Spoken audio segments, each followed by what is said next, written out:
से नजम पढ़ेंगे। ये बताओ ना कि बच्चों से जो भी बात, कोई बच्चा होते हैं, बच्चों से जो भी काम कराना हो, अगर हम कहेंगे पढ़ो पढ़ो जोर से पढ़ो, ये पढ़ो, नहीं पढ़ेंगे। जो काम हमें लेना है वो उनसे बुलवाएं। हम लोग जोर से एकदम जोर से इंशाअल्लाह सच्चे दिल से पढ़ेंगे, सुस्ती नहीं करेंगे,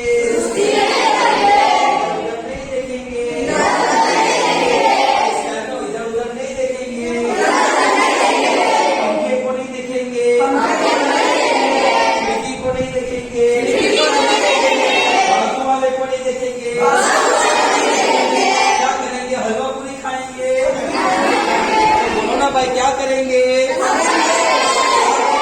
पढ़ेंगे, पढ़ेंगे, नजम पढ़ेंगे। तो सबसे आला अल्लाह है, सबसे आला अल्लाह है,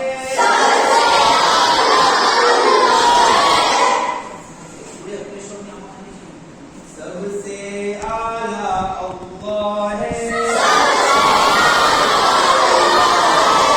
उसका मौला अल्लाह है। सबको सबको सबको पैदा पैदा सबको पैदा उसने किया, सबको पैदा उसने किया। ऐसे करो, कुदरत वाला अल्लाह है, सबको पैदा उसने किया, कुदरत वाला अल्लाह है। आज बच्चे धीरे धीरे पढ़ रहे हैं। मैं नाम लूं? कौन कौन बच्चे हैं? नहीं नाम लेते। और बात बच्चे ना अभी नाक साफ कर रहे हैं, पहली बात है। हाँ, एकदम ध्यान से पढ़ेंगे ना। हाथ ऐसा करो, तो हाथ ऐसा करो। सबको पैदा उसने किया,